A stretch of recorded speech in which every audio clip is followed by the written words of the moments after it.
Hey guys, Danny Johnson here, and today we're working on my twin brother's car. Okay, so we've lifted the car and put it in the air. We have jack stands on each side, and we're going to have those go on to the subframe connectors there. They are a little far back, but we'll be alright.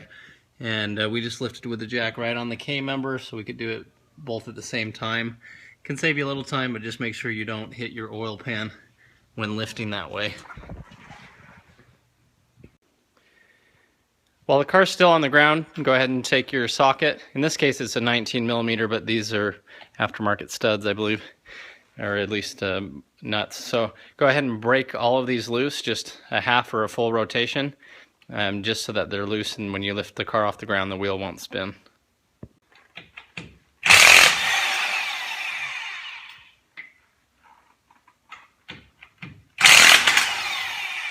Look at these brand new tires. All right.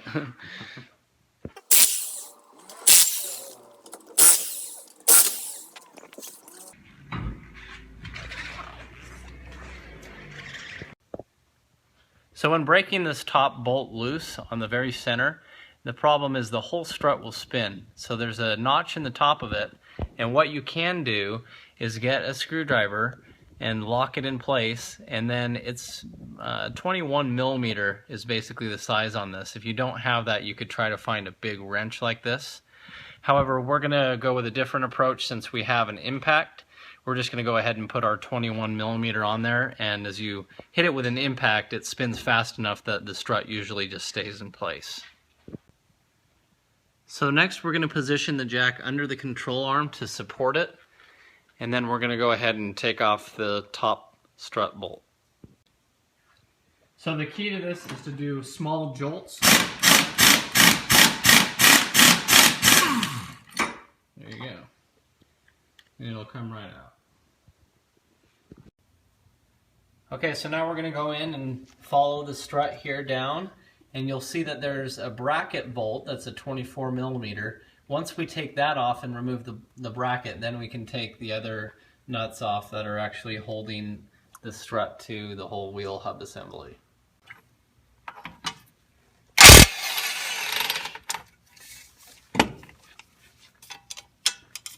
Just go ahead and move that bracket out of the way. Next we're going to take our 1/4-inch wrench, and we're going after this ABS sensor. So as you turn that little guy, as soon as the bolt is out, you'll be able just to pull that sensor away from the wheel hub. Okay, so go ahead and pull that bolt out, and then the ABS sensor itself, you should be able to wiggle right out. It's just a magnet. So you can also clean it off at this point, get all the little metal shavings that it's collected off. So now grab a breaker bar and put a 21mm socket on one side of the bolt, and then on the other we're doing our 24mm, and you have to do it this way to hold it still or it'll just spin.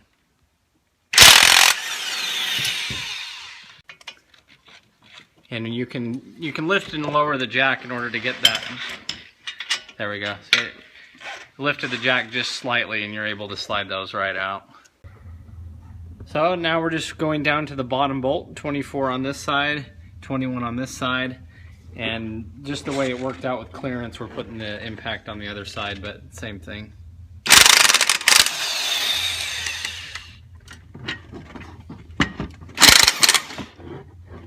Alright, so there's the nut out on that side. And remember, as you're pulling that bolt out, if it's giving you trouble, just lift or lower the jack. But we have both of these out now, and they are the same size. So now we went ahead and just dropped that strut out, and when they're old enough you could even compress them by hand if you have to. Now repeat the same process on the other side to get the other strut out for the passenger side. Now you can go ahead and run some zip ties just around some of the other suspension parts, just so that you have, you're not hanging anything on the brake lines, because you don't want them to break or have any problems.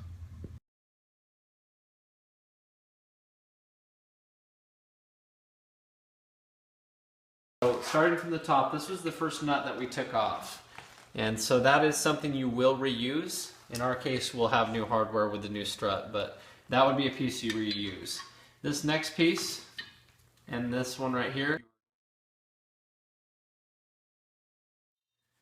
this is another piece that came up from the bottom of the strut tower. This is the dust shield we will use. And then this was the factory bump stop, which we're not using. We'll set that aside too, since we have a new strut. Okay, so once you get the strut pushed up through here, down here what we did is we just ran one bolt inside just to hold it in place. We don't have anything tightened down, but that way the brake lines aren't hanging.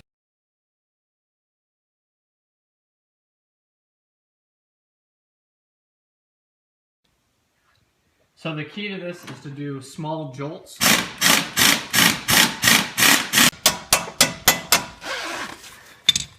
Okay, so we're going to go ahead and install and tighten both of these bolts here. You got the 24 millimeter on one side and 21 on the other. So we're going to go ahead and tighten them down. Okay, so once you have those tight, we'll torque them down here in a minute. Okay, so we're going to reinstall our ABS sensor. Make sure that that tip is clean. We cleaned it off pretty good. And it just goes down back into here. We got our 1/4 inch little bolt here. We're tightening back up.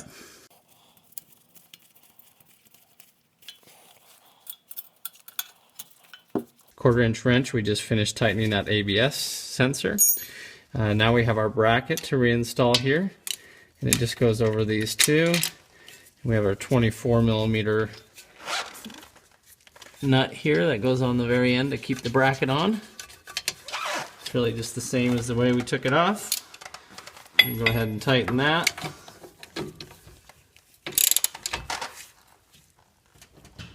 Okay. That's nice and snug. Make sure that this is all correct here. Has a little clip that sits in. Okay, so we're ready to put the wheels back on the car. Once again, we did double check that these were nice and tight, everything that we had taken off. Okay, so we're just putting the lug nuts back on and torque these down to about 90 to anywhere from 90 to 100 foot-pounds.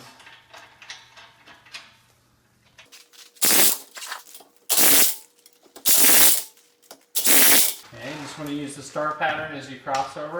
Now that that's on pretty tight, we're going to drop the car down, and as soon as it's barely touching the ground and it has some friction on it, then we'll torque them down with our torque wrench. Okay, so we're just torquing these down to 95 to 100 foot-pounds. And we got them pretty close with that impact. So just make sure you do the star pattern on that. And just go around and do all of them.